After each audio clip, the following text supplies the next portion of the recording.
কড়াই শাকটা পেঁয়াজ কালি দিয়ে আর ঘরে বেগুন আছে, ভাজা করব আজকে। কুমড়োটা বেশ ভালোই আছে, ওই জন্য কুমড়োটা নিয়ে নিচ্ছি।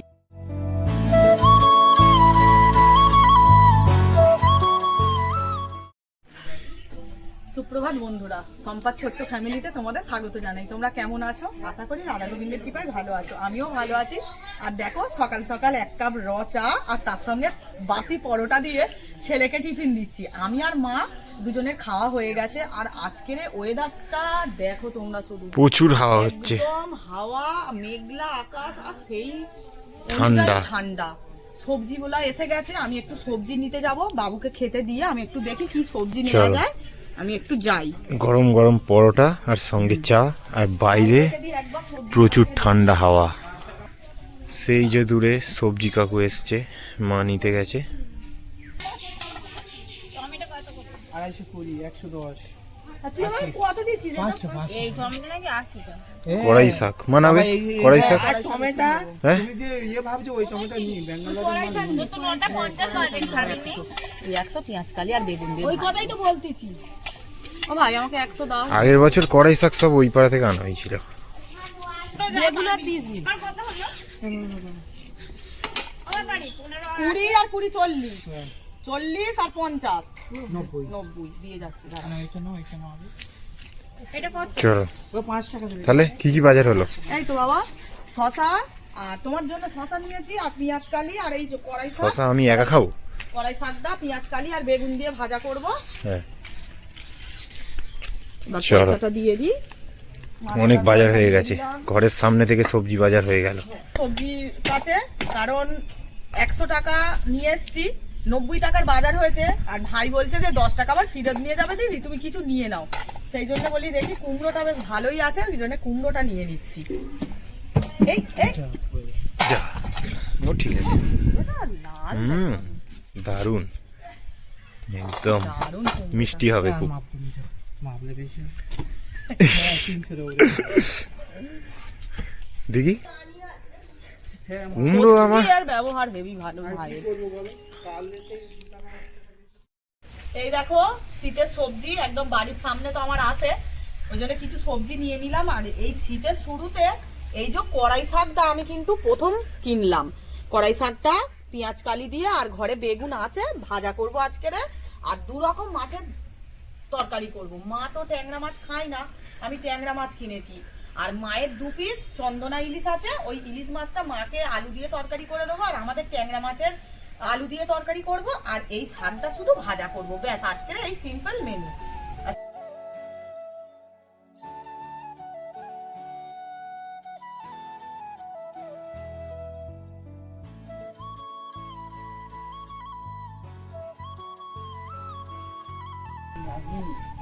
আনাজগুলো কুটে নিচ্ছি, দেখো সবজিগুলো সব কুটে নিই। তারপরে দেখি এত হাওয়া হচ্ছে না, বাইরে রান্না করব না গ্যাসে রান্না করব সেটাই ভাবছি।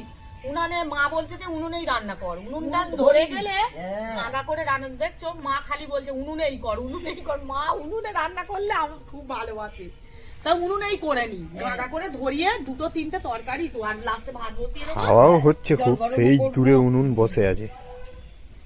সব জোগাড় করে নিয়েছি, রান্নাশালে চলে এসেছি। আর এই যে এই দেখো ট্যাংরা মাছ, একদম নদীর ট্যাংরা মাছ নিয়েছি। আর এই দেখো এই মায়ের চন্দনা ইলিশ 2 পিস আছে, এই মাকে এই 2 পিস করে দেবো। হ্যাঁ, সব জোগাড় করে নিয়েছি। মা উনুনটা আমাকে জেলে দিচ্ছে, জেলে দিলেই আমি এবারে রান্নাটা বসিয়ে দেবো। মা উনুনটা ধরিয়ে দিতেই আমি কিন্তু রান্নাটা বসিয়ে দিলাম।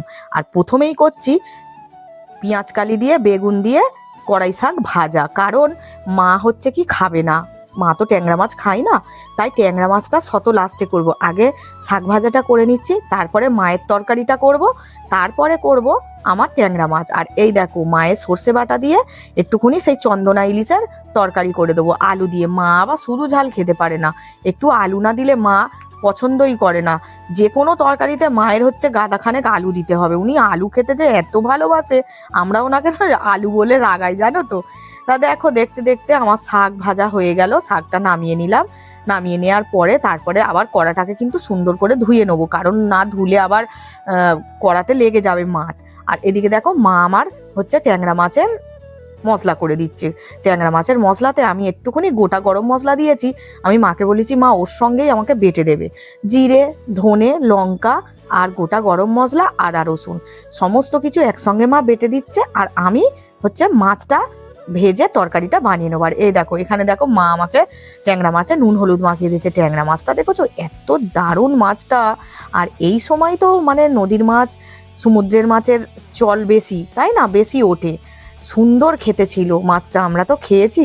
আর মায়ের চন্দনা ইলিশটাও কিন্তু ভালো ছিল। মা এক পিস খেয়েছে আর এক পিস রাত্রে খাবে বলে, আর রাত্রে তো আমরা আর ভাত খাইনি সব, সেই জন্যে মাছ থেকে গেছে। মা শুধু দুধ আর পরোটা ছিল, পরোটা খেয়ে শুয়ে পড়েছে। দেখো মাছটা ভেজে তুলে নিয়ে তারপরে কিন্তু আমি একটু কালো জিরে ফোড়ন দিয়েছি, দিয়ে আলুটা তুলে দিচ্ছি। আলুটা কিন্তু সরু সরু করে কেটেছি, কারণ মা একা খাবে তো একটু সরু সরু করে আলু দিচ্ছি, দিয়ে একটু মানে ঝাল ঝাল আবার ওই মাখা মাখা করে তরকারি করে দেবো। এরপরে আলুটা সুন্দর করে ভেজে নিয়ে আমি টমেটো আর সর্ষে আর শুকনো লঙ্কা বাটাটা দিয়ে একটু বেশিক্ষণ কষিয়ে নেবো। আর জানো তো মানে গ্যাসের রান্না আর উনুনের রান্না আকাশ পাতাল তফাৎ। উনুনের রান্না মানে ঝটাপট, বসাবে যেন 1 ঘন্টার মধ্যে রান্না হয়ে যায়।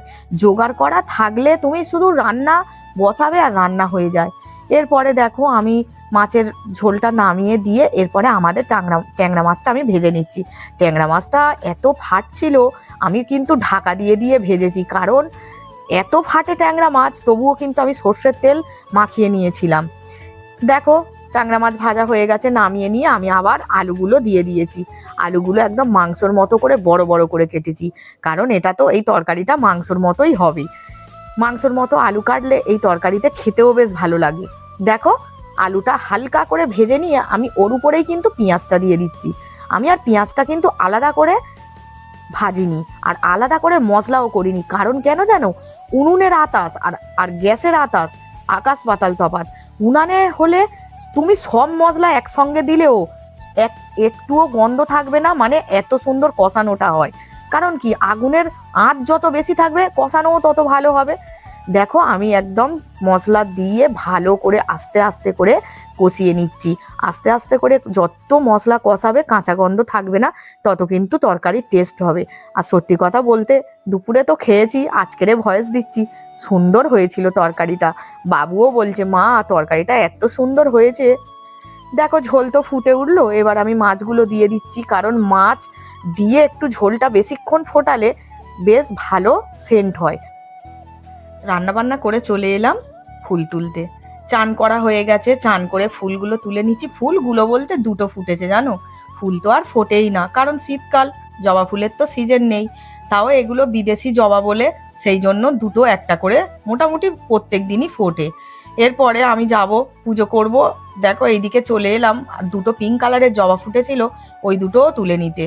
আর এখান থেকে একটা অ্যাডেনিয়াম তুলে নিয়েছি, নিয়ে যে কটা ফুল হয়েছে ওই ফুল দিয়েই পুজো দেবো। কি করব বলো, গরমকালে তো কত ফুল দিয়ে পুজো দিতাম। দেখো আমার রাধা গোবিন্দের পায়ে 2টো ফুল দিয়ে ফুটেছে, 2টো ফুল আমার রাধারানী আর গোবিন্দের পায়ে আমি দিয়ে দিলাম। এই তো চলে এলাম খেতে। দেখো 3জনের একদম ভাত বেড়ে নিয়েছি। চান করে ঠাকুর পুজো করে একটু রোদ্দুরে বসেছিলাম, কারণ এত ঠান্ডা পড়েছে আর রোদ্দুরের তো কোনো মানে আতাস গায়েই লাগছে না, তবুও একটুখানি বসেছিলাম চুলটা একটু শুকনো করে। আর ভাত বেড়ে চলে এসেছি, একদম ভাতে কিন্তু দেখো ধোঁয়া উঠছে, গরম গরম ভাত। আর এই শীতকালের দিনে গরম ভাত খেতে তো সবাইয়েরই ভালো লাগে। আর তোমাদেরকে মেনুগুলো একটু দেখিয়ে দিই। এই যে এইটা হচ্ছে ট্যাংরা মাছের তরকারি, এইটা মায়ের চন্দনা ইলিশের তরকারি, আর এই হচ্ছে বেগুন দিয়ে শাক ভাজা, কড়াই শাক। চলো খেয়ে নিই।